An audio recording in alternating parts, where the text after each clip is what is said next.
Amigos y amigas de Cuatro Vientos, ¿qué tal? ¿Cómo están? Qué gusto de nueva cuenta estar con ustedes en nuestro programa de noticias del día martes 15 de junio del año 2021, cuando son las 10 de la mañana con 25 minutos. Les damos la más cordial de las bienvenidas a nuestro programa, recordándoles que estamos transmitiendo desde la ciudad de Ensenada, en Baja California, México. Y bueno, Galicia, pues la verdad es que el día de hoy hay muchísima información muy interesante y qué bueno que no me he equivocado hasta el momento. Vamos, quiere decir que estás bien ubicado en tiempo, lugar y espacio, Javier. Y yo estoy a 4 días de convertirme por primera vez en mamá, hace ya 40 y cacho de años con mi hija Gaby. Ya la estoy celebrando desde ahorita.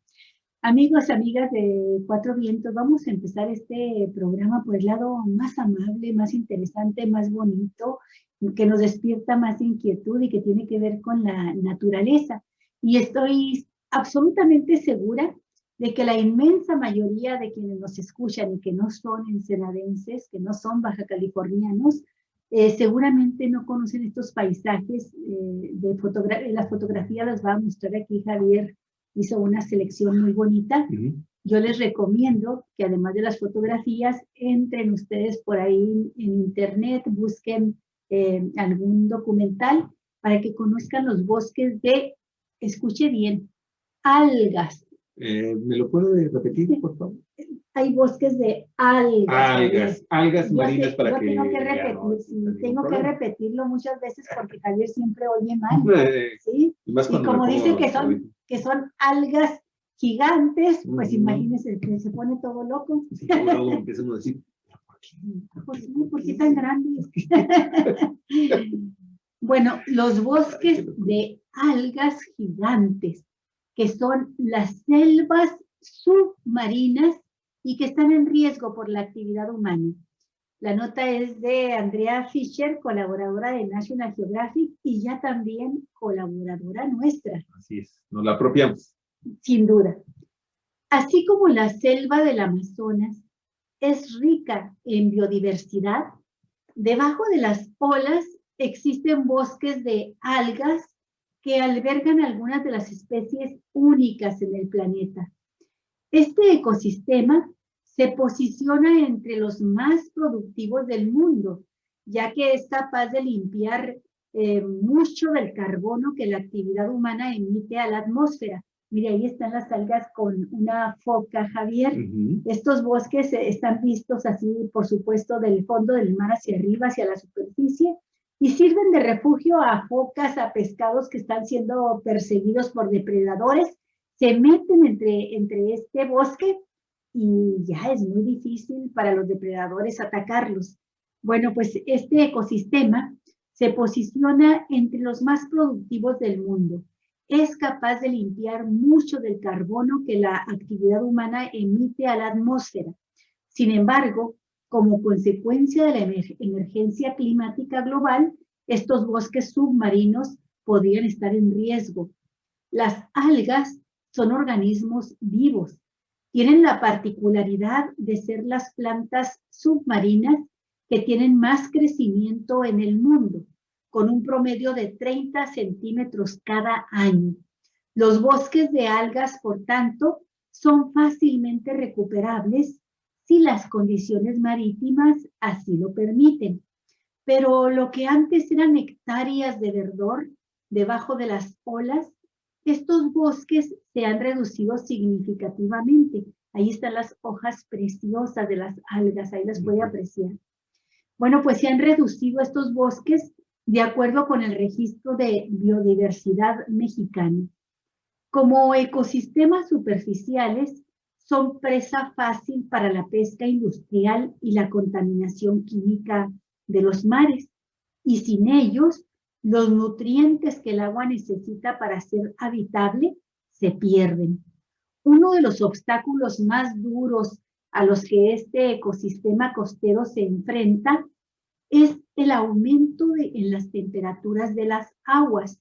De acuerdo con un estudio reciente conducido por la Universidad de King's en Australia, las algas difícilmente pueden crecer adecuadamente con altas temperaturas. En algunos casos incluso se secan por completo dejando áreas completas sin vegetación marítima. Tomando en cuenta el carácter vital que los bosques de algas tienen para la limpieza de la atmósfera y para la subsistencia de una amplia diversidad de especies, los científicos australianos se dieron a la tarea de ubicarlos en un mapa global. La premisa fue simple: saber en dónde y en qué condiciones se encuentran, porque esto nos puede ayudar a preservarlos y tratar de restablecerlos. Se tenía registro de que se localizaban principalmente en los trópicos de Cáncer y Capricornio, en las latitudes medias del planeta para ambos hemisferios. La importancia de localizarlos con más precisión radica en que dependemos de los organismos fotosintéticos que los componen, es decir, las algas, para producir gran parte del oxígeno que necesitamos para vivir. Bueno, pues aquí en Ensenada, en los mares de Ensenada, en esta parte del Pacífico, se producen muchos de estos bosques de alga. Así es que puede ser un lugar interesantísimo, Javier, para la investigación científica. Así es, ahorita vamos a comentarlo más ampliamente, pero terminamos con la información de National Geographic. De la misma manera, diversas especies marinas sustentan su dieta en el crecimiento sano de estas plantas submarinas, que la utilizan para resguardarse y protegerse. Es por esta razón que el equipo de la Universidad de Queens tiene el propósito no solo de ubicarlos, sino también presentar su plan de acción para mantenerlos sanos, estables y en crecimiento. Y explicaron estos expertos en un comunicado. Las algas gigantes son el organismo de más rápido crecimiento en la Tierra y cuando perdemos un bosque, estamos perdiendo una increíble reserva de carbono, un hábitat para la biodiversidad marina, así como zonas de reproducción para las poblaciones de peces y un amortiguador de erosión para las comunidades costeras, según estos expertos. Pero conforme la calidez del agua aumenta en frecuencia y en severidad, es un imperativo en la agenda de conservación del mundo saber cómo deben protegerse puntualmente. El monitoreo cercano y cuidadoso de estas áreas marinas podría ser un muy buen primer paso para lograrlo. Y a partir de la tecnología satelital, este equipo de investigadores australianos pues ya está ubicando los refugios ecológicos clave para mantenerlos tal y como están y, en el mejor de los casos, pues restablecerlos a su funcionalidad original, Olga. Y bien, como tú bien lo dices, como tú bien lo señalas, hay bosques de algas gigantes frente a las costas prácticamente del todo el Pacífico Norte del continente americano. Y es que en caso, como tal y como lo mencionan o lo medio mencionan en el artículo de Andrea, estos bosques se dan fundamentalmente en zonas donde el agua es fría o cuando mucho ni siquiera acercarse a tibia, ¿sí? ¿Por qué? Porque son las condiciones propicias, Olga. No es como este tipo de algas que están en la zona de Cancún, en la zona del Caribe mexicano, que son algas que se producen con aguas cálidas. Los bosques como los que estamos viendo definitivamente son de aguas de templadas a frías y de preferencia frías.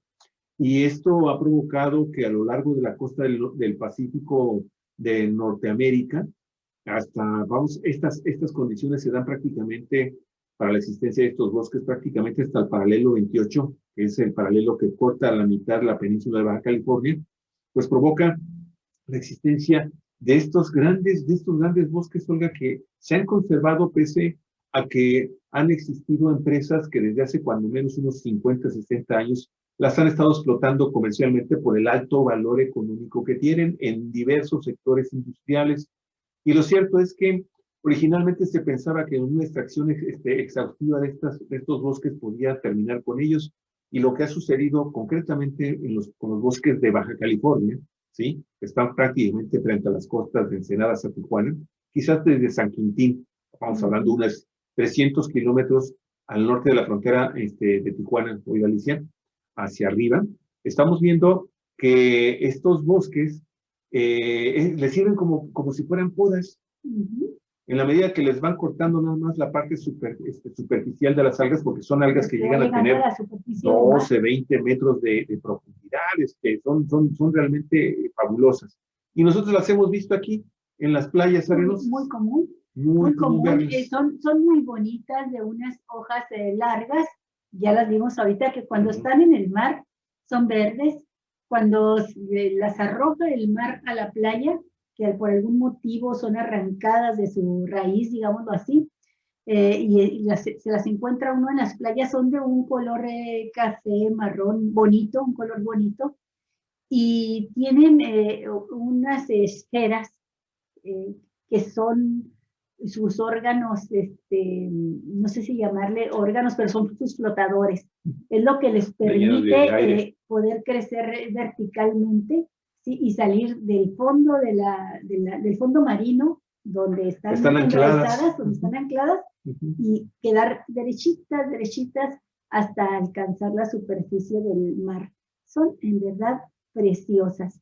Y nos ha tocado en suerte ver algunos documentales donde aparecen buzos también nadando en ese bosque y encontrándose con una infinidad increíble de especies que se refugian ahí en esos bosques. Ojalá tenga oportunidad de verlos, porque imagínese usted nada más, eche a andar la imaginación y junte las dos palabras, un bosque dentro del mar. Eso es. Así es. Y una última cosa, porque no nada más se refiere a zonas de refugio y procreación y de alimentación de especies de peces o de estos mamíferos marinos. En la zona de California y la parte norte del Pacífico baja californiano, Galicia, existía hace todavía unos 100 años atrás, quizás un poquito de más años atrás, grandes colonias de nutrias. Y esas nutrias viven o tienen las mejores opciones para sobrevivir, su mejor hábitat, en estos bosques de algas. Sí. Porque también los bosques de algas, amigos y amigas, es una situación, es una relación simbiótica impresionante, porque también los bivalvos han servido para que las mismas algas se fijen en sus cuerpos. Fíjate, y obviamente estamos hablando de ostiones, de abulones muy grandes. Ahí tienen su comida. Y entonces ahí están los bivalvos, y entonces llegan los erizos, para llegar junto con las lagostas para comer los bivalvos. Esos bivalvos. O sea, es una ensalada completa, perfecta. Llegan. Entonces llega la señora nutria a agarrar los erizos, o sea, y entonces ahí los tienes ahí flotando bien sabroso. Panza arriba con una piedra. Rompiendo sobre la panza del erizo, ¿no? Entonces, fíjate, cuando vinieron los estadounidenses y acabaron la zona con las nutrias, la acabaron en el siglo XIX, quedaron unos cuantos animalitos, y los dejaron, los empezaron a protegerlos, y ahora en la zona de San Francisco, la bahía de San Francisco, Oakland, y hacia el sur, han comenzado a tener las colonias un gran crecimiento, y ahí están de nueva cuenta utilizando los bosques para protegerse, para alimentarse, para vivir, para procrearse y todo. Y pues ya existen planes para que algunas de estas nutrias marinas, pues al igual que sucedió con el cóndor de California, que ya estaban extinguidos acá, llegó de repente el zoológico de San Diego y nos dijo, ¿saben qué? Ahí les va unos cuantos condoritos. Pues ahora parece que Scripps ya tiene un proyecto para ver si es posible llevar algunos de los nutrias que se están teniendo mucho éxito allá en la zona central de California, pues finalmente puedan también ser reintroducidas acá en la zona. Mejor ni digo para dónde. Vale. Así pero aquí en Baja California. Javier. Bueno, y para seguir con estos temas de la naturaleza, te propongo que nos vayamos a ver las abejas. Vamos a ver. Lo que está pasando ya aquí con ellas en la superficie, en la tierra. Lo que estamos haciendo, el daño que nos estamos haciendo a nosotros mismos al perjudicar a las abejas con pesticidas y con el problema de la deforestación. Hemos perdido en nuestro país el 30% del total de colmenas que existen en el país. Ya tenemos nada más 7 de cada 10. Desde las alturas, un helicóptero roció con agroquímicos la propiedad de Jacobo Hakur, un agroindustrial de la comunidad Sonor Carretero, municipio de Tizimín, Yucatán. sin importar que las zonas aledañas a su propiedad fueran apícolas. Solo este evento de fumigación fulminó 300 apiarios.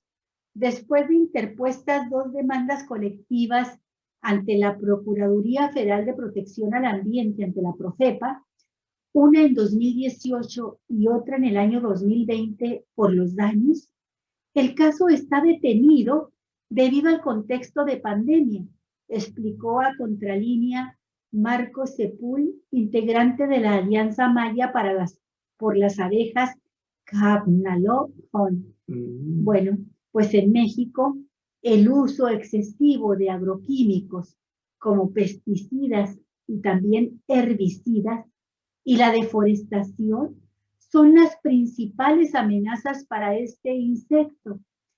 La española Fundación Aquae señala que su función ecosistémica es imprescindible para los humanos y advierte que el 90% de las abejas ha desaparecido en el mundo, lo que las pone en grave peligro de extinción. Esto, a su vez, pone en riesgo la viabilidad de la apicultura, actividad milenaria heredada de la época precolombiana. Aunque en este país la reducción de las abejas productoras de miel también ha sido dramática en las últimas 2 décadas, las leyes ambientales están rebasadas y privilegian al sector industrial. Ello a pesar de que el 10% de los insectos totales a nivel mundial habite en territorio mexicano. Lo ocurrido en la comunidad Sonot Carretero en 2018 ilustra esta situación. Y es que a pesar de que 300 colmenas se extinguieron, la Profepa le dio carpetazo a la primera denuncia, explicó Marco Sepul. Por ello, a comienzos del año 2020, fue interpuesta la segunda denuncia que actualmente está en pausa. Una vez que la nueva normalidad permita continuar con el proceso, vamos a ver hasta dónde llegamos, dice Marco Sepul. En Sonot Guerrero, la mayor problemática que enfrentan quienes se dedican a la crianza de abejas es la afectación por agroquímicos o agrotóxicos y también fertilizantes, los cuales han provocado la desaparición de apiarios, señala Sepul, quien ha practicado la apicultura desde hace 25 años. Ello porque el aire arrastra a los químicos usados en la fumigación de pastizales para terminar con las malezas. Esto desorienta a las abejas en el viaje de 8 kilómetros que realizan para polinizar y recabar su cuota de néctar, y muchas jamás retornan a su colmena. La contaminación del agua por herbicidas y pesticidas es otro factor por el que las abejas mueren. Un ejemplo es la contaminación por el uso de glifosato, expone Remy Beinot-Marie Van Deen, investigador del Colegio de la Frontera Sur. Esa sustancia, el famoso desdichado glifosato, ha sido hallada en el agua del municipio de Tizimín. El doctor en ecología y experto en estudios de las abejas explica que esta sustancia elimina la flora importante para estos insectos, como son las malezas, las cuales son una fuente de néctar. La coordinadora del área de agroecología de la Semarnat, Coral Rojas Serrano, admite que las leyes mexicanas han sido rebasadas ante los desastres que genera la industrialización de la producción agroalimentaria.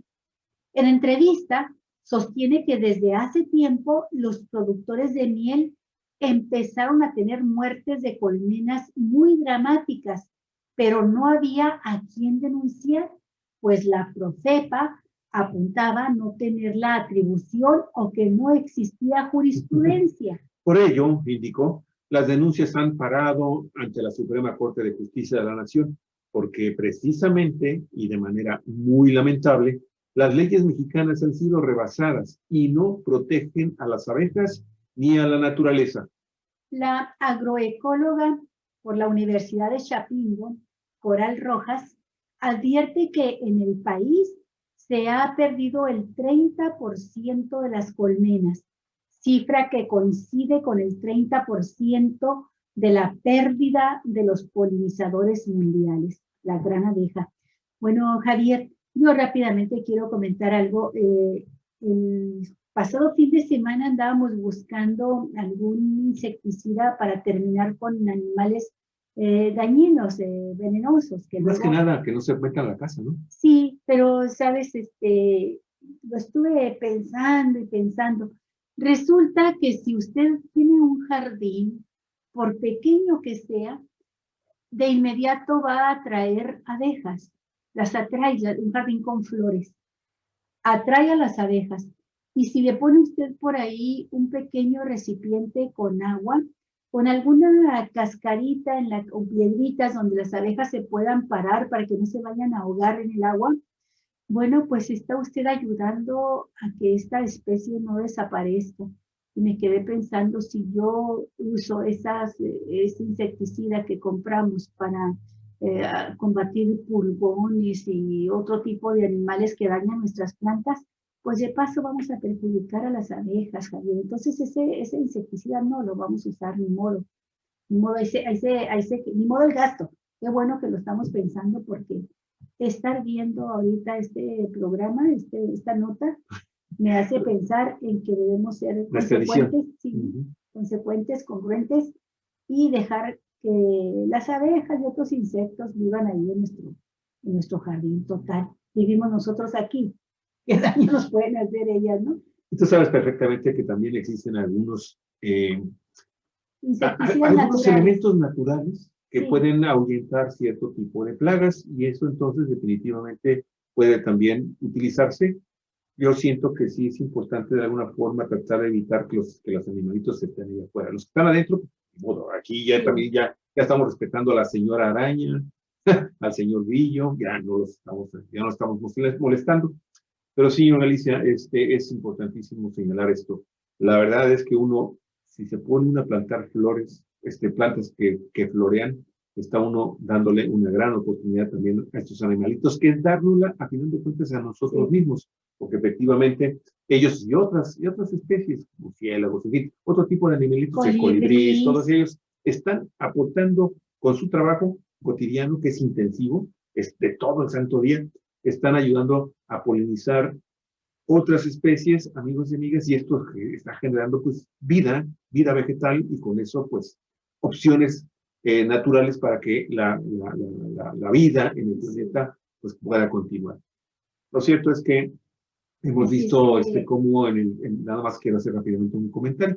¿Te acuerdas que cuando estuvimos precisamente en la zona de la península de Yucatán veíamos estos grandes quemazones? ¿Te acuerdas que veíamos? Se veían las humaderas y uno dice, ahí está quemándose una parte, y uno piensa inmediatamente en los bosques, de inmediato piensa uno, pero no se pone a pensar que estos alimentos también dependen directamente de que no existan incendios. Así es, y bueno, hace unos años vivíamos muy cerca del cañón de Doña Petra, más cerca que ahora, en un edificio de departamentos, y veíamos cómo llegaban muchas abejitas a morir. Vivíamos nosotros en el tercer piso, algo así, tercer o cuarto piso, y podíamos ver ahí en los descansos de escalera a las abejas muertas, y nos preguntábamos ¿por qué vienen a morir aquí tantas abejas? Y la explicación pues fue más que obvia. Resulta que en los planes de combate al dengue, ¿verdad?, y a los moscos en general, pues pasan brigadas de sanidad y fumigan todo el cañón de Doña Petra. Y a la hora de fumigar, pues qué bueno, porque exterminan ese mosco que puede ser dañino para nuestra salud, pero qué malo, porque también exterminan muchos animales que son benéficos para la naturaleza, como son las abejas. Así es que en toda esta zona del cañón de Doña Petra usted no va a ver abejas, pero si vive cerca del cañón, como por fortuna es nuestro caso, y por fortuna tenemos un espacio para jardín, pues hay que conservar ese jardín sano, natural, y darle vida aquí, espacio a las abejitas, ¿no? Entonces, hágalo también, aunque sea una maceta, si no tiene más espacio, aunque sea una maceta, con flores, póngala y le está dando usted una oportunidad, una chance a las abejas. Especies que floren, aunque sea incluso hasta de carácter natural. Las nativas son también excelentes para estos animales. Sí, silvestres. Así es. Oye, fíjate, quiero sacar dos cosas. Betty Alicia Guatarame, muchas gracias, Betty. Te agradecemos mucho que nos estés escuchando. Un abrazo para ti, obviamente para el Lalo, amigazo. Muchas gracias por siempre, por su apoyo. Los estimamos muchísimo también, Betty. Dice, qué hermosas fotografías, gracias por compartir. Al contrario, muchísimas gracias por estar con nosotros. Gracias por difundir estos temas. Nosotros consumimos regularmente algas. Son productos que uno debe de comenzar a consumir, Alicia. Betty, tocallita, necesito que nos pases unas recetas de cómo preparar estas algas, ¿no? Me imagino, porque hemos ido a tu casa y nos has invitado a comer, me imagino que las cortas también y las usas en la sopa, por ejemplo. Así es. Y lo más importante, le quiero mandar un abrazote muy grandote y decirle que lo quiero mucho, que lo extraño mucho a Enrique, el hijo de Carmen. De Carmen Kikín. Kikín, queridísimo Kikín. Qué hermoso, de veras. Eres hermoso, Kikín. Eres un niño preciosísimo. Se está viendo. Te mando un abrazote. Un abrazo. Bellísimo, hermoso en todos los sentidos, por fuera y por dentro. Y Carmen también nos pregunta que si las algas, mamá de Kikín, si las algas limpian el mar, pues más que nada, fíjate que lo oxigenan. Lo oxigenan.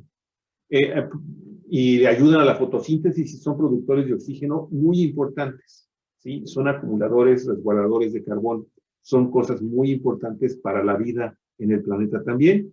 El problema es que somos los humanos los que estamos contaminando los bosques de algas, los que los estamos acabando. Entonces, sí, no lo limpian por sí. Limpian gran parte del carbono.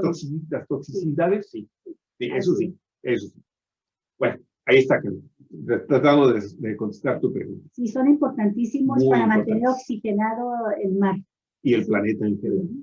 Bueno, vamos a la tercera nota. Ahora sí vamos a ver lo de estos héroes mexicas, don Alicia, Tenochtitlán, su caída. Ya estamos próximos a que en agosto, creo que es agosto 21, cuando pues vamos a estar recordando la caída después de la de 3 meses la caída de la gran Tenochtitlán. Y este trabajo en Galicia que nos están haciendo el favor de manejar Pablo Moctezuma Barragán de Contralínea, está muy interesante porque trae ahí unas cosas. Escuche la versión de los vencidos, está muy interesante. Sí. Moctezuma, Cuitláhuac, Cuauhtémoc, la resistencia que se quiso ocultar. Claro que hubo resistencia. Es de Pablo Moctezuma Barragán del periódico Contralínea. En estas fechas, hace 500 años, Hernán Cortés mandó construir 13 barcos e inició el sitio de la Gran Tenochtitlán. Para entonces ya dominaba Texcoco, Tepeac, Tecamachalco, Iztapalapa, Chalco, Chaltocan, Azcapotzalco, Tacuba, Xochimilco, Cuanáhuac, que así le decían antes a lo que hoy es Cuernavaca, Cuanáhuac, y Coyoacán. Los invasores y sus aliados destruyeron el acueducto que abastecía de agua a Tenochtitlán y cerró todas las calzadas para impedir que ingresara ayuda y alimentos. Además, cundió la viruela entre los sitiados, esta terrible epidemia que causó más muertes que los propios españoles. Y sus aliados, los ejércitos indios. Hernán Cortés contaba con un gran número de aliados indígenas. Estos buscaban en la alianza con los españoles contra la Triple Alianza, que así se conocía lo que fue México, Tacuba y Texcoco, es decir, Tenochtitlán, Tacuba y Texcoco, buscaban establecer una nueva hegemonía, otra alianza que dominara el Anáhuac. Nunca pensaron que una vez ganadores, Hernán Cortés los traicionaría, se adueñaría del triunfo colectivo y destruiría completamente la civilización en el Anáhuac para imponer el colonialismo y el dominio europeo. Tenochtitlán no cayó a la primera semana, ni al primer mes. La resistencia fue heroica. Luchaban día y noche, casa por casa. Presas de hambre, sed y enfermedades como la viruela que los diezmaba, seguían resistiendo. No había alimentos. Dice el poema en náhuatl, traducido por Garibay. Hemos comido palos de coloría. Hemos masticado grama salitrosa, piedras de adobe, lagartijas, ratones, tierra en polvo, gusanos. En ese extremo de necesidad, no comieron carne humana. No era su costumbre, ni siquiera en esa hora extrema. Lucharon niños, jóvenes, mujeres, ancianos, todos. A pesar de este esfuerzo sobrenatural, a causa de las grandes bajas sufridas, los combatientes comenzaron a escasear. Enfrentando la terrible situación, el 12 de agosto del Tlacocan dio a conocer a través de Cuauhtémoc su último mensaje. Nuestro sol se ocultó, nuestro sol se perdió de vista y en completa oscuridad nos ha dejado. Pero sabemos que otra vez volverá y nuevamente nos alumbrará. Pero mientras allá esté en la mansión del silencio, muy prontamente reunámonos y estrechémonos y en el centro de nuestro ser ocultemos todo lo que nuestro corazón ama y sabemos que es un gran tesoro. Destruyamos nuestros recintos al principal creador, nuestras escuelas, nuestros campos de pelota, nuestros recintos para la juventud, nuestras casas para el canto y el juego, que solo queden nuestros caminos y que nuestros hogares nos encierren hasta cuando salga nuestro nuevo sol. Los papacitos y las mamacitas que nunca olviden conducir a los jóvenes y enseñarles a sus hijos mientras vivan cuán buena ha sido hasta ahora nuestra amada patria Anáhuac, al amparo y protección de nuestros destinos por nuestro gran respeto y buen comportamiento que recibieron nuestros antepasados y que nuestros papacitos muy entusiastamente sembraron en nuestro ser. Ahora nosotros ordenaremos a nuestros hijos. No olviden informar a sus hijos cuán buena será, cómo se levantará y alcanzará fuerza y cuán bien realizará su gran destino esta nuestra amada madre tierra Anáhuac. Este mismo mensaje se ha encontrado traducido a 13 distintas lenguas indígenas. Resuena hasta nuestros días en el Anáhuac, dándole fuerza y esperanza a los mexicanos. Los mexicas veían venir un ciclo negativo, el de los 9 señores de la noche, que duraría 468 antes de que volviera a salir el sol en el Anáhuac. Ese ciclo ya se ha cumplido. Los mexicas se replegaron a Tlatelolco, donde libran la última batalla. Cuauhtémoc se dirige a enfrentar a Hernán Cortés. Iba con su lancha acompañado de Tepuzco, que es rodeado por una fuerza superior y capturado. Iba a enfrentar a Cortés acompañado por Tletepaquetzal, Tlaoatani, Tlatoani de Tacuba y de Conocach, Tlatoani de Texcoco. Es decir, iban las cabezas de la Triple Alianza a cumplir la misión. Ya estando frente a Cortés, sacó su puñal y se lo dio al español. Mátame con él, le dice, si puedes. Retándolo, combate singular para decidir de esta manera la contienda. Pues esta era la costumbre mexica en casos similares. No se estaba rindiendo, como inventó Bernal Díaz del Castillo, sino que daba la última pelea.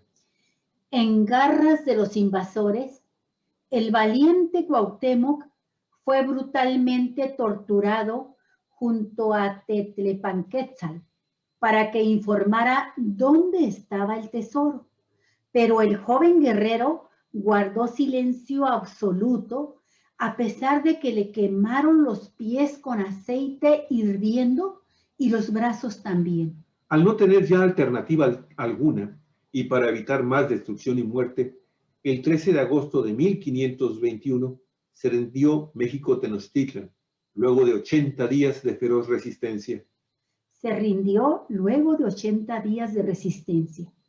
Las figuras y el ejemplo de los defensores de la náhuatl, Moctezuma, Cuitláhuac y Cuauhtémoc, al frente de un pueblo indoblegable, siempre seguirán siendo ejemplo en las luchas que hoy libra el pueblo de México contra los nuevos colonialistas. Nuestros héroes nunca serán olvidados. Así es, Olga, y por más que se trate de reivindicar de alguna forma la figura de Hernán Cortés, diciendo que es finalmente el padre de la patria mexicana, pues nosotros, la verdad, fíjate, quiero mencionar algo que a mí me provocó cierta tristeza, porque ahora que el presidente argentino Fernández tuvo el mal momento de estar diciendo que los mexicanos veníamos de indios, en México eso provocó una enorme indignidad, ¿sí? Indignación. Y eso me recordó nuevamente que seguimos siendo un pueblo mestizo, Galicia, que cuando así le conviene, reniega o se sienten muy ennoblecidos de sus raíces indígenas, de su sangre indígena. Y esto, Olga, cuando estamos escuchando y leyendo y estamos revisando la historia ahora a raíz de esto que sucedió hace 500 años, que estaba comenzando a suceder hace 500 años, Olga Alicia, por estas fechas, pues siempre uno se pone a pensar que realmente los mestizos mexicanos nos hace falta mucha cultura, mucha información para realmente sentirnos orgullosos de nuestra sangre, venga de quien venga el insulto o el presunto insulto, porque lo convertimos en insulto cuando le damos, cuando le damos esta connotación de que, me están viendo inferior. Sí, incluso valga para aclarar una cosa, Javier. Yo no entendí por qué hicieron tanto escándalo con esas palabras del presidente argentino Alberto Fernández, que además es un hombre progresista y es un hombre que admira muchísimo a nuestro país, a México. Y este argentino lo dijo en sentido absolutamente positivo. Dice, los mexicanos vienen de los indios. Nosotros venimos de gente que llegó en barco. Es decir, nosotros venimos de gente que vino a colonizar directamente, ¿no? a la Argentina. Y que extinguieron ahí, sí. Y que extinguieron a la población indígena. Pero cuando dice que los mexicanos venimos de los indios, miles, millones de mexicanos se sienten ofendidos. Porque ¿cómo es que venimos de los indios? Caray, si somos españoles europeos, y es Hernán Cortés, y es la piel blanca. Pero lo cierto es que también muchas veces, aún los más progresistas, gente más avanzada, no entiende cuando decimos indios y piensa que se dice en sentido peyorativo. Y lo cierto es que indio es el originario de nativo. De. En realidad el término está absolutamente bien empleado. Indígena es otra palabra, pero con la que se debe de referir a los indios es esa, indios. Y hay que rescatar esa palabra con todo su significado. Si tú ves, por ejemplo, la obra de Fernando Benítez, por ejemplo, que fue un indigenista de primera, un gran escritor, él siempre habla de los indios, los pueblos indios, así dice uno. No dice los pueblos indígenas, dice los pueblos indios. Y en general, todos los indigenistas de nuestro país, cuando se van a referir a los habitantes de una etnia originaria, prehispánica, se refiere a los indios. Decir indio no es ningún insulto. Lo convirtieron en insulto los españoles cuando le decían indio. Lo convertimos en sí, despreciativo. despectivamente. Y lo convertimos en insulto nosotros cuando queremos referirnos a una persona sin educación, sí, analfabeta, y le decimos indio patarrajada. Así es la palabra que se utiliza despectivamente. Poco inteligente. Les cargas tantito y esos indios patarrajada, como le dicen los racistas, pues resulta que son más inteligentes que cualquiera de nosotros si tomas en consideración que para empezar, muchos de ellos son políglotas. Hablan su lengua madre, hablan el español, muchos hablan el inglés porque se han ido a trabajar a Estados Unidos y alguno habla algún que otro idioma, como nos ha tocado ver a Rarámuris en la Sierra Tarahumara, donde llegan franceses, alemanes, europeos en general, y ellos comercian, venden sus artesanías. Les piden córima también. Y les piden córima, dame córima. Y esa es otra cosa muy bonita. El córima es una palabra maravillosa. Córima lo usan los rarámuris para pedir ayuda. Y fíjese usted, no es dame una limosna. Córima no tiene palabra equivalente en el español. Tendremos que decir lo que significa. Y significa, digamos, como se dice entre nosotros, hoy por mí, mañana por ti. Quiere decir, ayúdame, estás obligado a ayudarme porque tú tienes de más. Tienes más que yo y yo necesito algo para sobrevivir este día, para sobrevivir el siguiente. Y entonces lo piden, Javier ya lo vio, yo se lo platicaba y como que se quedaba así será. Y cuando fuimos a la sierra hace 2 años, vio cómo con la frente en alto y con mucho orgullo, los tarahumaras o rarámuris, como también se les dice, llegaban hasta donde estábamos nosotros y decían, córima, dame, tienes obligación moral de darme, dame, que yo te daré después. ¿Verdad? Cuando necesites, yo te doy. Si necesitas y yo tengo, yo te doy. Eso significa córima. Y bueno, lo recordamos ahorita porque se le vino a la mente a Javier, pero con esa dignidad es con la que se debe de tratar. Se tratan ellos y con esa dignidad los debemos de tratar nosotros también. Y sí, rescatar la palabra indio. Es una buena palabra y es motivo de orgullo, ¿no?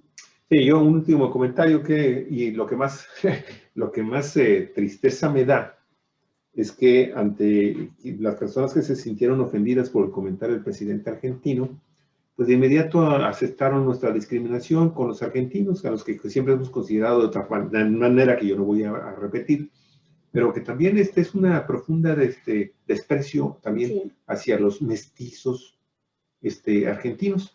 En fin, amigos y amigas, son cosas que vienen aparejadas con este tema de los 500 años de la caída de la Gran Tenochtitlan y que finalmente nos debe de llevar a una reflexión en donde precisamente tengamos la oportunidad de conocer qué fue lo que sucedió, cómo se dieron los acontecimientos, la historia oficial definitivamente de este momento histórico de nuestro país, de la formación de nuestro país, definitivamente deja mucho que desear todavía. Sin embargo, hemos estado dándole voz a las personas que tienen información que es escasamente conocida y que nos permiten ahora compartirla con ustedes para que tengamos una visión más clara, más precisa y por lo menos muchísimo más objetiva, precisamente para que tengamos finalmente la oportunidad de decir, bueno, estos somos los mexicanos, y aceptar lo que somos para finalmente desde ahí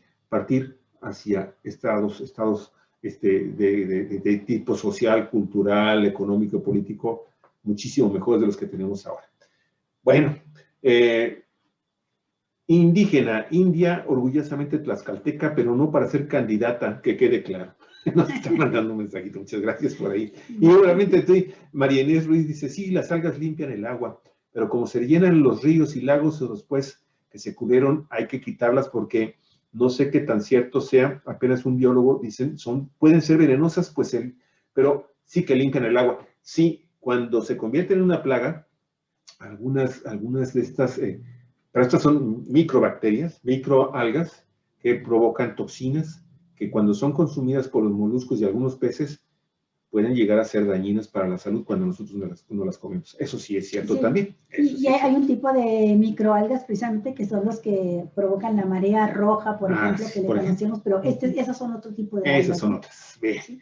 Bueno, ¿cuál sigue? Bueno, los opositores en la Ciudad de México. Eso está bueno. Ya sabe usted que la Ciudad de México fue donde se dio la sorpresa en estas elecciones, que así como fue de sorpresivo que Morena y sus aliados se llevaran ni más ni menos que 11 de las 15 gubernaturas que estaban en contienda, y hay quien dice que se llevaron 12 porque es de aliados del PT y el Verde Ecologista, la gubernatura de San Luis.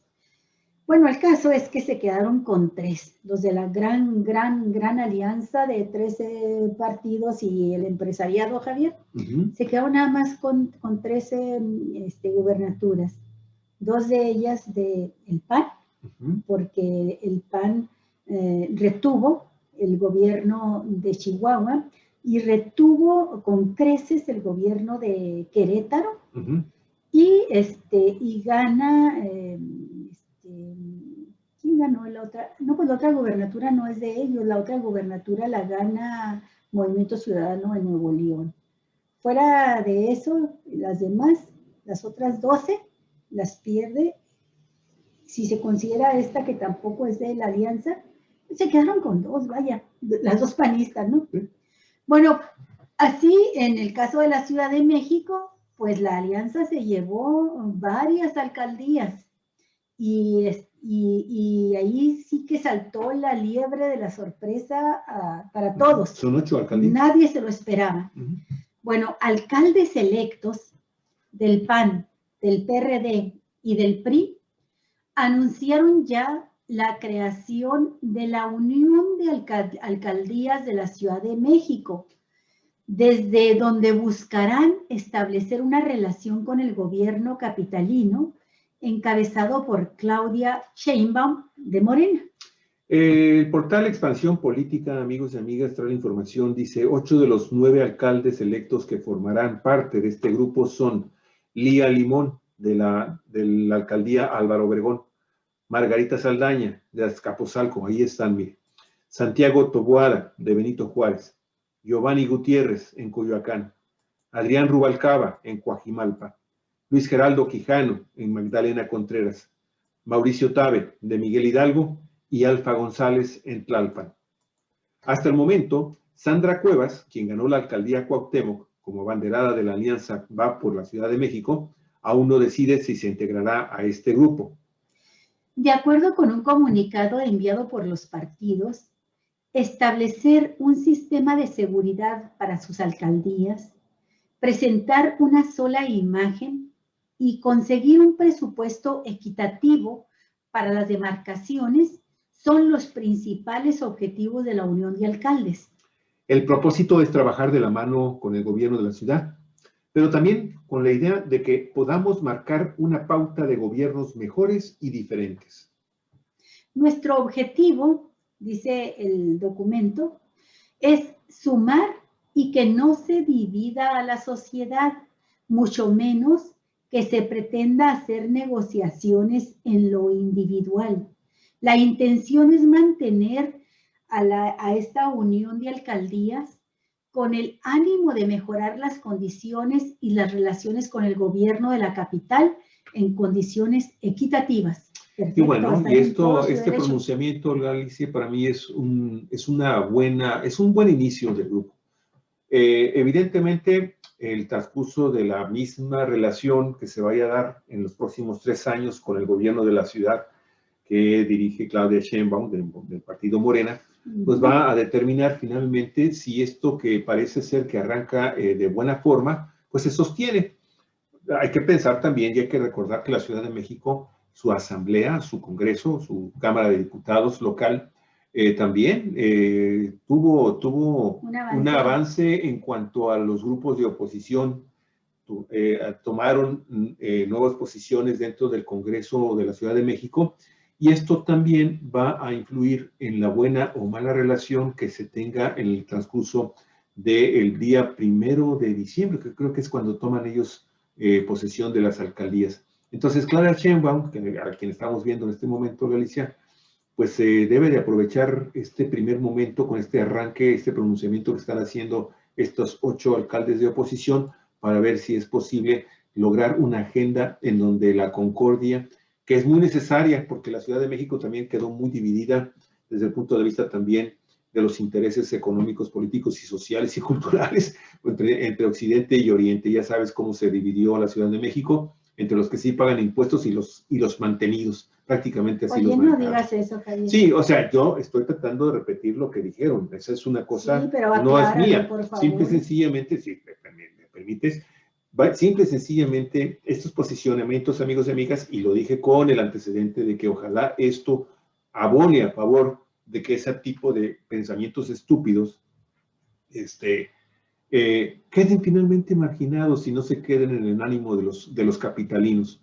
Los capitalinos, amigos y amigas, si algo tienen y lo que algo le debemos de reconocer es ese espíritu de solidaridad y de unión cuando enfrentan grandes desgracias. Lo han demostrado no una vez, lo han demostrado en muchísimas ocasiones. Y bueno, si nos remontamos en el tiempo, pues estaríamos hablando incluso de cómo ese pueblo de Tenochtitlan, el origen, la base de lo que es ahora la gran capital de la República Mexicana, pues fueron solidarios y se unieron contra el enemigo común. Bueno, la gente que habita en la Ciudad de México no tiene por qué ser dividido en la forma como estúpidamente, de nueva cuenta lo menciono, ¿sí? Se utilizó para festejar lo que en realidad estaba por demás meter ese tipo de mensajes. Creo que ese mensaje, Alicia, de estos 8 alcaldes es positivo y tiende a reconciliar estos intereses que son comunes en los capitalinos. Así es, en algunas alcaldías, como se llaman hoy lo que antes eran delegaciones, en algunas alcaldías gana la coalición Va por México, lo cual no significa que no habiten ahí, que no trabajen ahí muchísimos capitalinos que votaron por Morena. Y al revés, Javier, también en las alcaldías donde ganó Morena, pues también ahí votaron y viven muchísimos que estuvieron con Va por México. Así es que no se pueden hacer esas divisiones arbitrarias. No, claro, no, de ninguna manera. Es como si dividiéramos al país y quitáramos todo el norte de la República, toda la franja del Pacífico, y dijéramos, aquí están los progresistas y los demás son los conservadores fuchi. Pues no, en todas partes vivimos todos. Mira, aquí están los 8 que se hicieron en este pronunciamiento, esta alianza, Olga. Sí. 3 mujeres, 5 hombres. Pues en realidad se ven jóvenes también, ¿eh? O sea, no es gente... Bueno, hay algunas que ya deben de tener algunas 2, 3 cirugías, Javier. Ah, bueno, eso es otra cosa. No, pero bien por ellos, ¿eh? Bien por ellos. Mira, por ejemplo, yo no conozco a la mayoría de los que mencionan aquí, pero Lía Limón, sí, tiene años, sí. Pues ella fue esposa, no duró mucho el tiempo en matrimonio, pero fue... Es ella, ¿verdad? Sí, esa que estoy señalando con la flechita. Ajá, ella es Lía. Exacto, ella fue esposa de el que fue Carlos Ugalde, el que fue... consejero presidente del Instituto... en aquel tiempo IFE, en aquel tiempo Instituto Federal Electoral, cuando denunció López Obrador y sus seguidores fraude electoral, cuando ganó Calderón.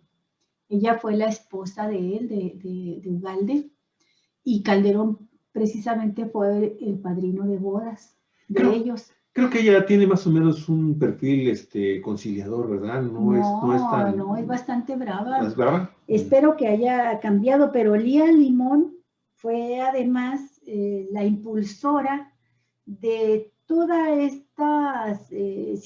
todo este sistema de guarderías subrogadas y que fueron a dar en gran parte a manos de políticos, tanto del PAN como del PRI, como fue el caso de la guardería ABC de Sonora, donde por desgracia pues se incendia, ¿verdad? y mueren 48, creo 48 niños y niñas. Bueno, ella fue la que impulsó ese plan de guarderías que quizá en su origen fue muy bueno, no lo sé, pero que terminó o desde el inicio estuvo así, concebido como un negocio particular porque el gobierno se obligaba, por ejemplo el Seguro Social, se obligaba a entregar 3,000 pesos por cada niño que recibieran en estas guarderías privadas. Imagínate tú, había mamás que tenían 2 niños, por ejemplo, hasta 3 podían ser, pero 2 niños que los llevaba a la guardería y el gobierno pagaba por esos niños 3,000 pesos. Así es que ya eran 6,000 pesos al mes. Y esa mamá que iba a dejar a sus niños a esa guardería, pues no ganaba ni los 5,000 pesos, Javier, en aquel tiempo, no ganaba ni 5,000 pesos por su trabajo. Si el gobierno le hubiera dado el dinero a ella, en lugar de dárselo a la guardería, se hubiera dedicado a cuidar a sus niños en lugar de trabajar, por decir algo, ¿no? Es decir, que se convirtieron en grandes negocios. Eso fue lo que hizo Lía Limón, por eso la tengo presente. Muy bien. Y me suena el nombre de Alfa González, pero ahorita de momento no la ubico. Los demás no me suenan, Javier, deben ser políticos nuevos. Así es. Pues miren, les hemos seleccionado una serie de imágenes que enmarcan estas enormes contradicciones que tiene nuestra ciudad, una ciudad hermosa, una ciudad bella, con grandes, muy moderna, pero también con grandes retrasos sociales. O Galicia, que esperemos que ahora con gobiernos diferentes, a ver si son un acicate para los gobiernos de Morena en la Ciudad de México y en el Valle de México, porque también el Valle de México se pintó de oposición en varias regiones del Valle de México. Así que enhorabuena, vamos a esperar que tengan finalmente, mira, esta pobreza y ve por otro lado esta enorme riqueza. Sí, Javier, eso puede ser, por ejemplo, en la región de Santa Fe, donde se divide así rotundamente en los dos polos y con un abismo de por medio, la gran diferencia, la contradicción y la diferencia sociales, ¿no? El abismo social, como le decimos. Bueno, vamos a la siguiente nota que tiene que ver con las condiciones en que dejaron el sistema público de salud. Y luego hacemos unos comentarios que me parecen muy pertinentes, Javier. Bueno, 2 expresidentes de México que se han dedicado a criticar al sistema sanitario en el manejo de la pandemia, dejaron saldos negativos en instalaciones hospitalarias. Los nuevamente panistas, sí, pues nuevamente porque ya se habían retirado del partido. Así es, claro, sí. Que habían ido a apoyar al PRI. Vicente Fox Quesada dejó 3 unidades médicas sin concluir y el expresidente Felipe Calderón Hinojosa, quien también se había salido del partido para formar su propio partido con Margarita Zavala, aquel partido de México Libre que no prosperó porque no alcanzaron las firmas necesarias. Y aparte cometieron actos ilegales. Además de que metieron cachirules. Bueno, Felipe Calderón Hinojosa dejó 118 hospitales y clínicas en obra negra o en tapias sin concluir. Además, el priista Enrique Peña Nieto contribuyó al derrumbe del sector con 196 hospitales sin terminar. Pues en un reportaje del periodista Lenin Patiño, que trabaja también en Contralínea, se informa que en total al gobierno del presidente Andrés Manuel López Obrador le fueron heredados 317 elefantes blancos a lo largo del país en el sector salud. Esto lo revelan datos obtenidos por Contralínea.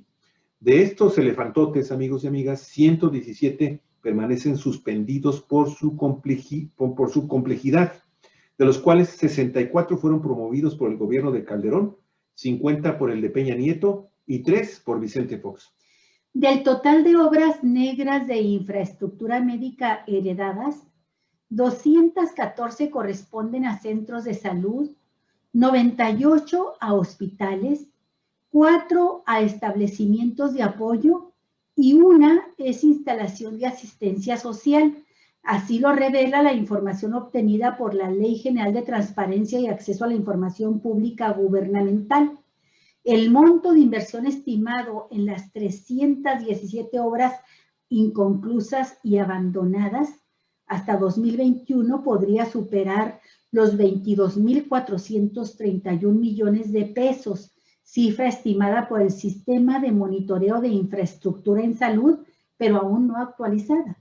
Estas unidades médicas pertenecientes a los servicios estatales de salud se dividen según su tipo de acción en sustitución, 161, obra nueva, 95, ampliación, 38, fortalecimiento, 20, y mantenimiento, rehabilitación o remodelación, 3 edificios.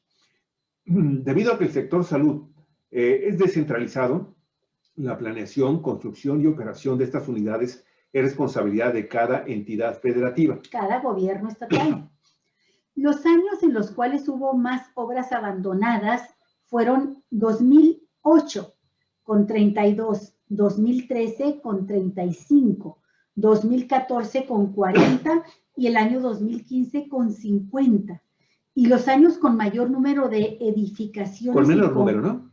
Los años con menor número de edificaciones sin concluir fueron el 2004 con 1, 2006 con 2, 2009 con 14 y 2011 con 13. Mire, operar un hospital o una unidad médica no solo es levantar un edificio, también se necesitan dotarlos de camas, mantener el abasto de medicamentos y contratar personal. Esto lo explica en entrevista Eduardo Bojorquez López, quien es director ejecutivo de Transparencia Mexicana.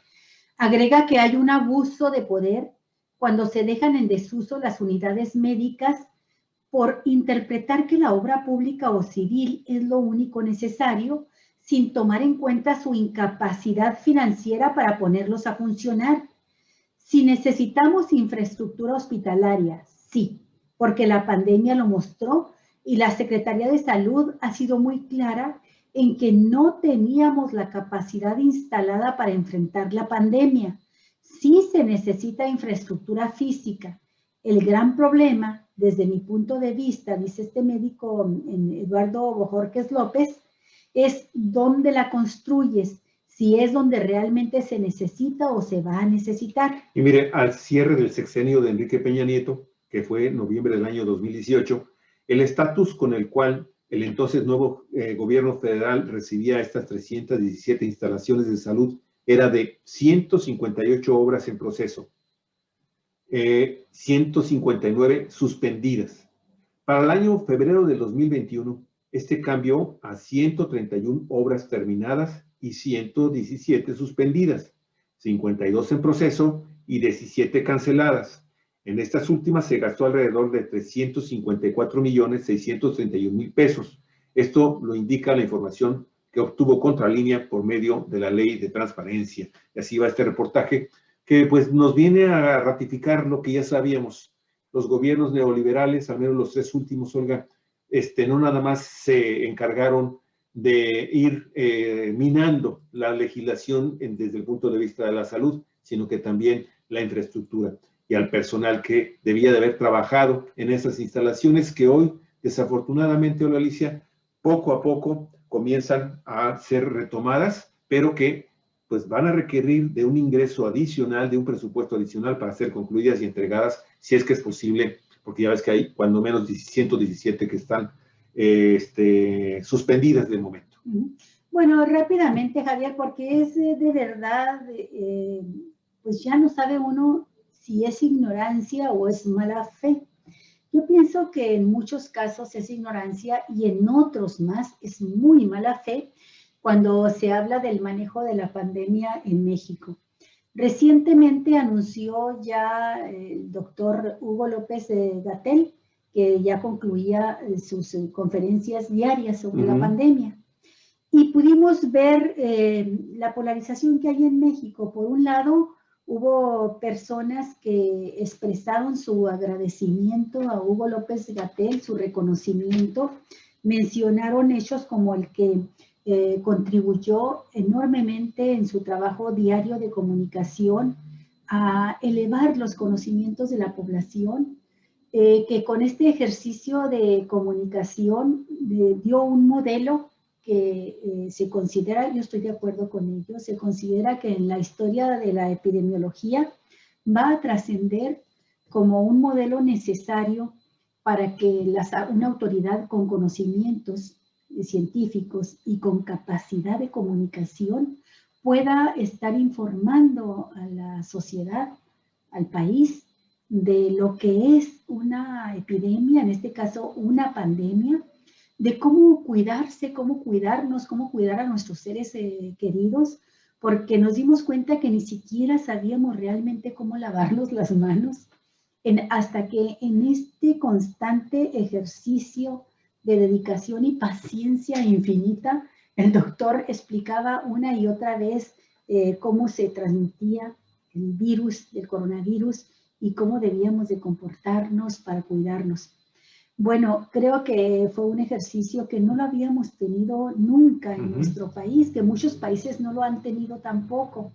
Fue un ejercicio de comunicación que nos sorprendió porque estábamos acostumbrados a que las autoridades nos dijeran lo que quisieran en el tiempo en que ellos decidieran.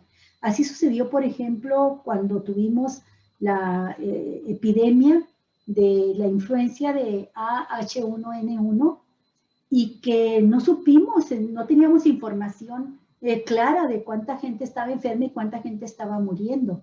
Y ahora, ni mucho menos con claridad cómo cuidarnos, nomás el mugroso tapabocas y lávate las manos y se acabó. Bueno, pues creo que este ejercicio de comunicación científica, de divulgación científica que hizo Hugo López-Gatell fue algo extraordinario que lo sometió a él mismo a un desgaste muy grande porque se convirtió en centro de ataque de una oposición esquizofrénica, Javier, una oposición que quería reventar a toda costa a Hugo López-Gatell, que se atrevió a calificar a este doctor como el doctor muerte, atribuyéndole a él la culpa de las muertes que se registraron en el país.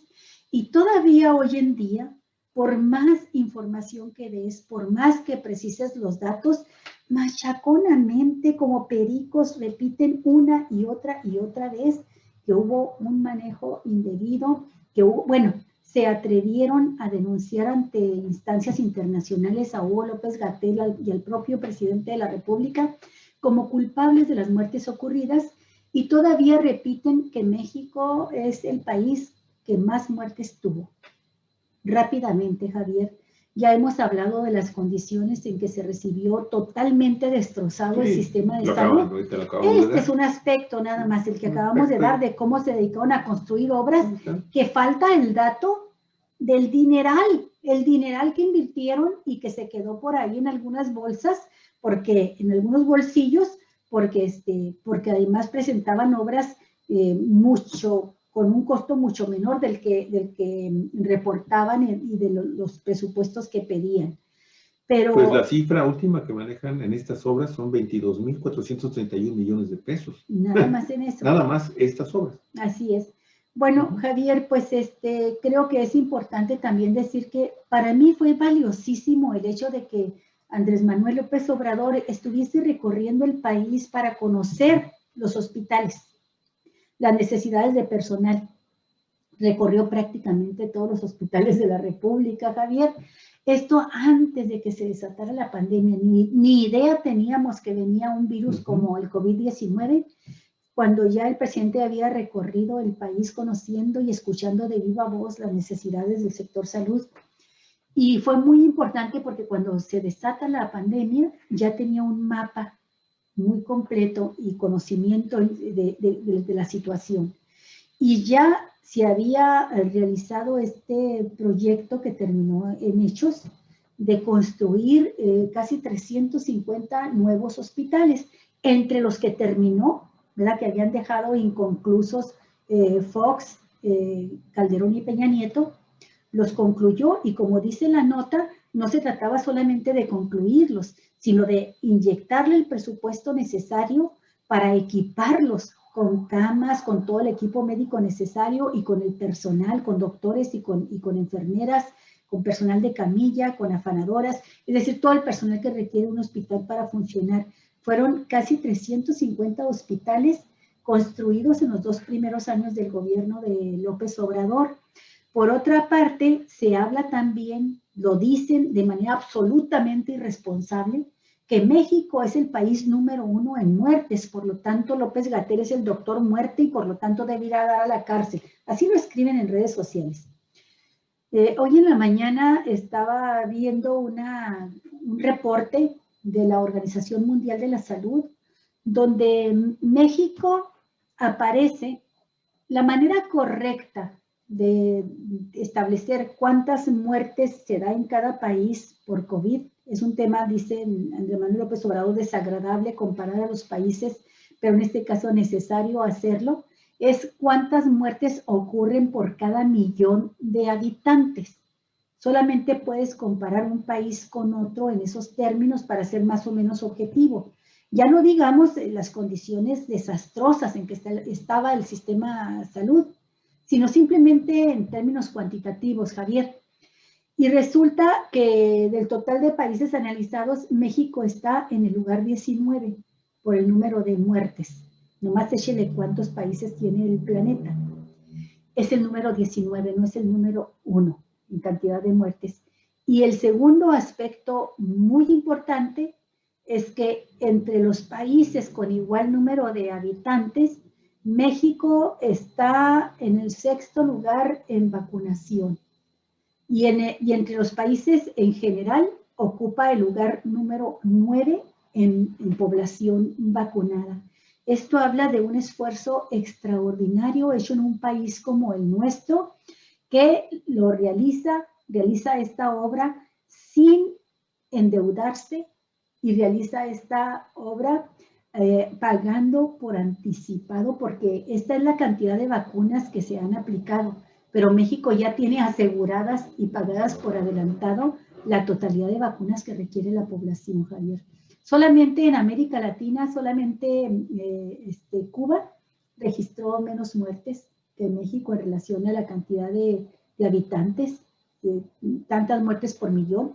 Estados Unidos tuvo mucho más en relación a su población, comparado con la muertes por millón de habitantes que tuvo México. Brasil, Argentina tuvieron muchísimos más muertes que nosotros.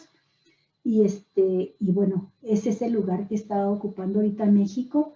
La Organización Mundial de la Salud ha felicitado a México por el manejo de la pandemia y en particular a la jefa de la Ciudad de México, a Claudia Sheinbaum, la ha reconocido con el primer lugar en cuanto a gobernante que mejor aplicó las medidas de combate a la pandemia en su población gobernada. Nada más quería mencionar eso, Javier. Okay. Yo sé que se puede estar mencionando hasta el infinito, hasta el cansancio. Podemos poner un disco que lo esté diciendo y van a seguir insistiendo muchos desinformados, ignorantes o de mala fe. Como disco rayado también van a estar repitiendo las mentiras. Yo lo quería decir porque ya me tienen cansada, Javier. Sí, pero pues no te canses porque ellos tienen todavía cuerda como para estar un buen rato dando sobre lo mismo y vueltas y vueltas y vueltas, Galicia. Bueno, amigos y amigas, también aquí lo comentamos en un programa sobre este tema con nuestros queridos colaboradores Armando Duarte y Daniel Solorio, sobre el tema de lo que se viene para el día 1 de agosto, sí, el tema del enjuiciamiento a los expresidentes del neoliberalismo.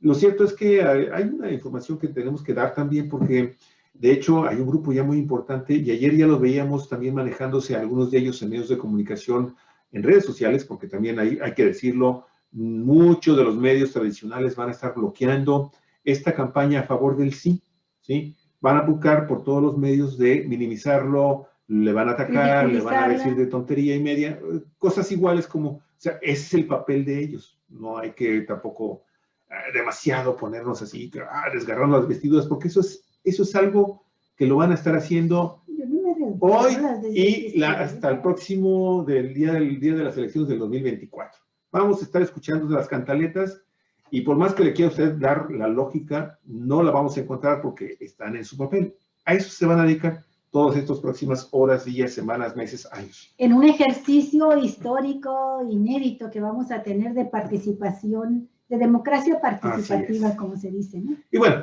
miren, La agencia EFE publicó esta nota también que es muy interesante y que nos tiene que servir también como una base importante de qué es lo que busca la gente por el sí. Ciudadanos y organizaciones relanzaron el día domingo pasado, desde el domingo al mediodía en la tarde, esta campaña para promover la consulta popular que determinará si los expresidentes mexicanos son juzgados o no, lo cual se llevará a cabo el próximo 1 de agosto. Este evento lo convocamos para relanzar la campaña Juicio sí, impunidad no, que lanzamos el 1 de marzo de este año y que forma parte de una iniciativa que diversos ciudadanos y ciudadanas comenzamos en septiembre del año pasado con la recaudación de firmas a nivel nacional.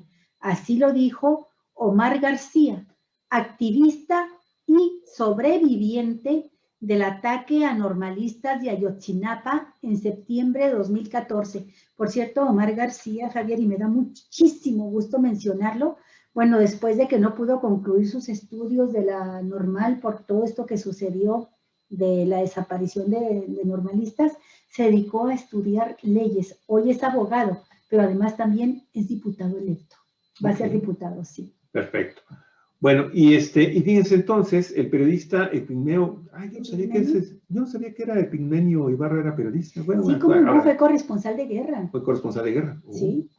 Entonces, pidió durante el evento en el Zócalo de la Ciudad de México que los mexicanos salgan a las calles a emitir su voto el día 1 de agosto en la consulta popular para juzgar a los últimos 5 expresidentes de México. Carlos Salinas, desde Carlos Salinas de Gortari a Enrique Peña Nieto, pasando por Ernesto Zedillo, Vicente Fox y Felipe Calderón. Oye, de Epigmenio Ibarra, prácticamente todas las guerras civiles, los golpes de Estado, estuvo Epigmenio Ibarra ahí, en Centroamérica, en el Cono Sur. Reportó todos esos actos, no sé si habrá reporteado otros actos de guerra en otros continentes, pero todos estos los reportó él. Sí, es un periodista de guerra.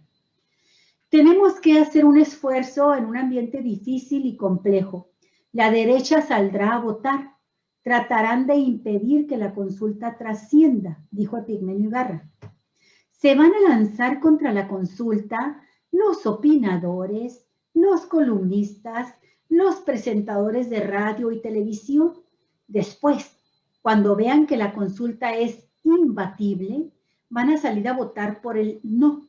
Nosotros tenemos que promover el sí por la razón, por la moral y por la verdad. Cada hora cuenta, agregó este periodista y también cinematógrafo. El fallo ocurre a menos de 2 meses de que sea la consulta popular con la que López Obrador pretende acabar si los electores desean indagar a los exmandatarios del periodo neoliberal. Y ahí van de nueva cuenta las fechas en que ellos gobernaron. Carlos Salinas de Gortari del 88 al 94, Ernesto Zedillo del 94 al 2000, Vicente Fox del 2000 al 2006, Calderón del 2006 al 2012 y Peña Nieto del 12 al 18. ¿Estás de acuerdo en que se lleven a cabo acciones que con apego al marco legal para establecer las decisiones políticas tomadas en el pasado por los actores políticos que realizaron para garantizar la justicia y derechos de las posibles víctimas? Está mal redactada la pregunta.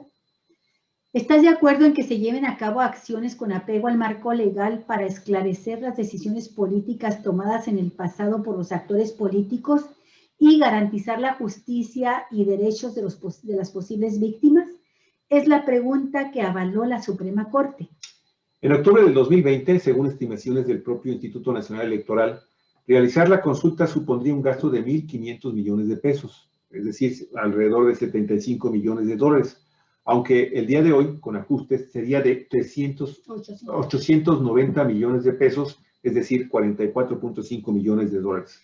El 6 de abril, el INE propuso a la Secretaría de Hacienda mexicana la instalación de unas 91,000 casillas para realizar la consulta, casi 70,000 menos que las 163,000 casillas instaladas en los comicios del pasado domingo 6 de junio. El presidente del INE, Lorenzo Córdoba, ha argumentado que no podría realizar la consulta sin el presupuesto especial. Sostuvo apenas en abril. No se puede autorizar la utilización de recursos que este instituto hoy no tiene. Se fue a una controversia constitucional, Olga, y ahí finalmente la Suprema Corte de Justicia le dijo no nos corresponde a nosotros definir el presupuesto, eso peléate con el presidente de la República y peléate con el Congreso de la Unión. Ahí es donde te van a poder dar finalmente respuestas si puedes tener o no tener más acceso a recursos públicos para crear lo que ya por ley estás obligado a realizar. Sí, hay que recordar que la propuesta original, también por motivos económicos, fue que la consulta se realizara simultáneamente a las elecciones. Era cosa nada más de poner una urna más y en el momento en que fueras a votar, ahí mismo, votar por sí o no a este juicio a expresidentes. No quisieron, se opusieron y se defendieron como gatos boca arriba, estos que están aquí arriba y sus representantes en los partidos PRI, PAN y PRD, se opusieron a ello diciendo que eso pues les perjudicaba a ellos en su campaña electoral y esa fue la causa por la cual no se realizó la consulta simultáneamente a la votación, Javier, que en términos económicos había sido lo más sensato. Así se hace en Estados Unidos. Todos sabemos que en las elecciones en Estados Unidos se aprovechan siempre para pedir la opinión de los ciudadanos sobre diversos temas, Javier. Sí. Temas que pueden ser muy controversiales, los resuelven en consultas populares, Javier, en estas consultas ciudadanas y agregan una urna para saber, fíjate, hasta la pena de muerte. ¿Estás de acuerdo, no, que se aplique la pena de muerte en tu estado, en la entidad donde vives? La gente va y vota. Bueno, pues aquí se proponía que en este ejercicio ciudadano se agregara la boleta con una urna más y no quisieron. Y luego pusieron como pretexto casi el mismo presupuesto de lo que es una elección constitucional, lo agregaban para una consulta de este tipo. Es incomparable, Javier, es incomparable manejar 21,000 cargos de elección en disputa, con quién sabe cuántos cientos de miles de candidatos postulados. Pues no es lo mismo. Es simple y sencillamente un sí o un no y una urna y se acabó. Pero pues Lorenzo Córdoba no estaba dispuesto a realizar esa consulta por menos de 1,500 millones de pesos de costo. Y como tú dices, la Suprema Corte ha dicho, pues no, lo tienes que realizar. Y lo cierto es que estamos en ascuas, yo estoy en ascuas de ver cómo se va a comportar el INE, Javier, porque el INE, lo quieras reconocer o no, jugó un papel parcial en esta elección pasada. Claro. Y sabemos que por lo menos su presidente y algunos de sus consejeros están en contra de la consulta. Muy bien, Olga. Oye, te pido que nos vayamos mejor a la nota número 8. Lo de Chiapas va a seguir dejando, al ratito va a dar, sí. Pero vámonos mejor a la 8, porque amigos y amigas, también es muy interesante lo que está sucediendo con el tema de las tratas de personas, pero específicamente de nueva cuenta, el tema indígena, el tema de las indias, en este caso en particular. Ana Karen García, del periódico El Economista, amigos y amigas, trae la siguiente información que dice así, arranca así.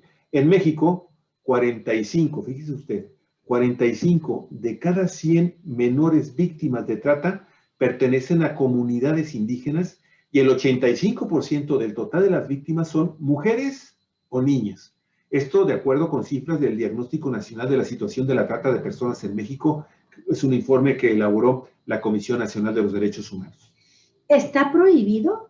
Sí, pero bajo la leyenda de usos y costumbres, es todavía común escuchar que en comunidades indígenas los padres o tutores te ofrecen llevarte a una o a todas sus hijas a cambio de una suma acordada de dinero, a veces para que contraigan matrimonio, a veces para convertirlas en las nuevas empleadas del hogar, a veces para llevarlas a trabajar de manera precarizada en una maquila, en otras ocasiones para obligarlas a prostituirse e incluso para usarlas como vientres de alquiler. Según los registros de las activistas y los colectivos, dependiendo la comunidad, las mujeres, las niñas y las adolescentes son ofrecidas por entre 4,000 hasta 100,000 pesos, según los habitantes de cada región. En la mayoría de los casos la entrega es definitiva, pero en muchos otros las víctimas son entregadas solo por un periodo determinado de tiempo. Algunas de esas transacciones son consentidas por la familia de las víctimas. En otros casos, obedecen a una serie de violencias y engaños a estas personas que se encuentran marginadas y en situación de desventaja. La trata se ha ido adaptando a nuevas modalidades. Por ejemplo, las redes de trata ya no solo ofrecen dinero o engañan a los tutores de las menores, ahora también aprovechan la expansión de la conectividad y las redes sociales para atrapar a sus víctimas. Esto lo aseguró Edith Méndez Ahuitzin, quien es directora del colectivo Mujer y Utopía, y experta también en temas de trata y desaparición de comunidades indígenas. Cada vez más niñas y adolescentes cuentan con celulares y acceso a Internet. Esta ha sido una forma en que se engancha a las víctimas. Esto sí, bajo una lógica del enamoramiento, pero también bajo una lógica de las condiciones sociales en las que se enfrentan. La violencia contra las mujeres es permanente.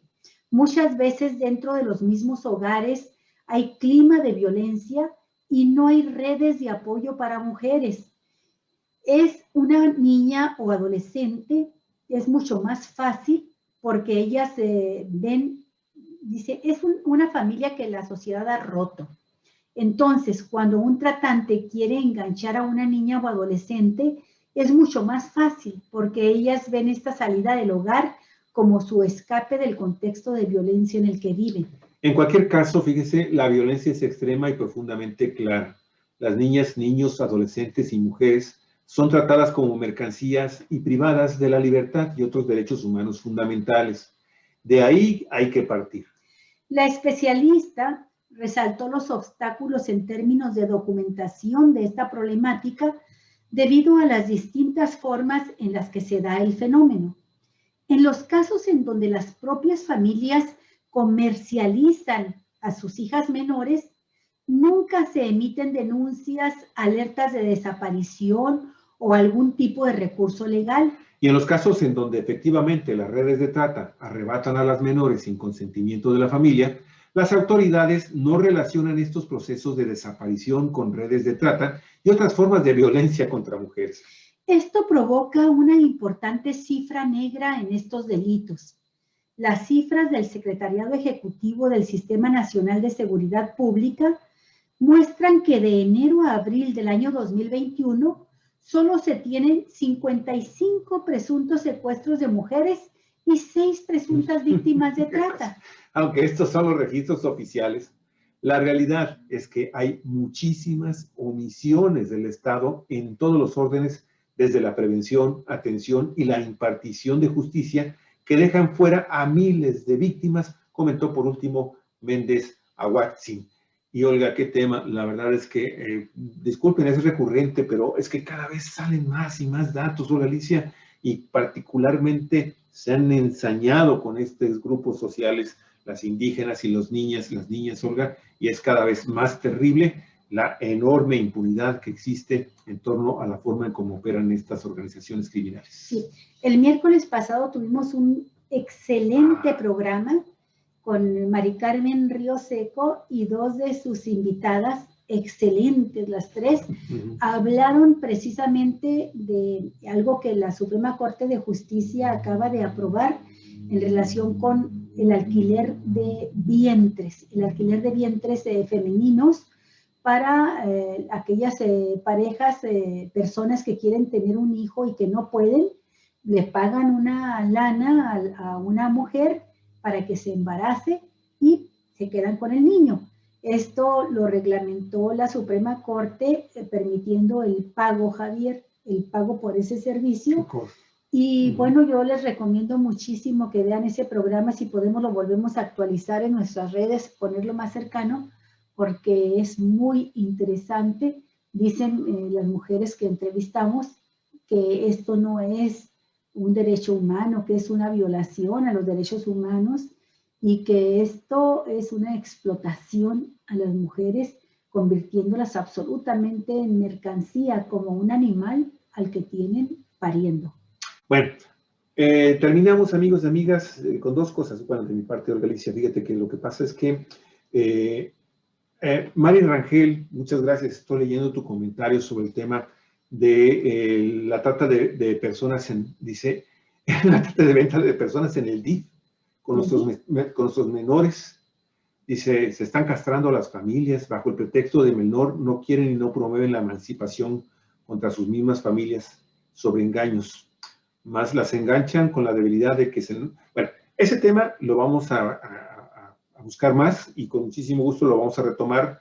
Y si hay algo importante que podamos sustentar, ¿sí? Porque eso es el periodismo que hacemos, si lo sustentamos, que nos dé la oportunidad de poderlo presentar ya como una nota completa, con más detalle, con muchísimo gusto lo vamos a hacer. Muchas gracias por tu comentario. Gracias. Muchísimas gracias también Ojalá a todas las personas que estuvieron. Dar algún indicio de por dónde.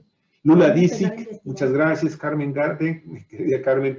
José Antonio Tex, muchas gracias. Ricardo Serna, Baldomero Romeros, Itla Namir, Ángel Flores, Betty Beatriz Watanabe, muchísimas gracias. Betty, Isabel Casillas, José Luis Flores, Luis Lubiano, Katy Miranda, Abraham Alvarado, la trovadora María Casas, muchísimas gracias a todos ustedes. Sus comentarios aquí se quedan, muchísimas gracias. Y nada más decirles que el día de mañana estén muy al pendiente, al mediodía, tiempo de Baja California, se va a dar el primer informe sobre el dictamen técnico de lo que sucedió con el colapso de la línea 12 del metro. Lo acaba de anunciar hace unos cuantos minutos Claudia Sheinbaum, amigos y amigas, la primera parte de este informe de esta compañía noruega que está realizando la empresa noruega DNV, que es la que está haciendo esta investigación. Nos van a dar la primera parte de qué fue lo que pasó ahí. Desde el tema de la semana, sin duda, va a ser, Javier. El mes, no sé cuántos meses. A lo mejor se va del año. Sí. Amigos y amigas, muchísimas gracias por estar con nosotros. Muy amables, si les gustó el programa, por favor, compártanlo. Y usted recuerde que Cuatro Vientos, una red donde periodismo en red. Encuentran eco. Denos likes. Hasta luego.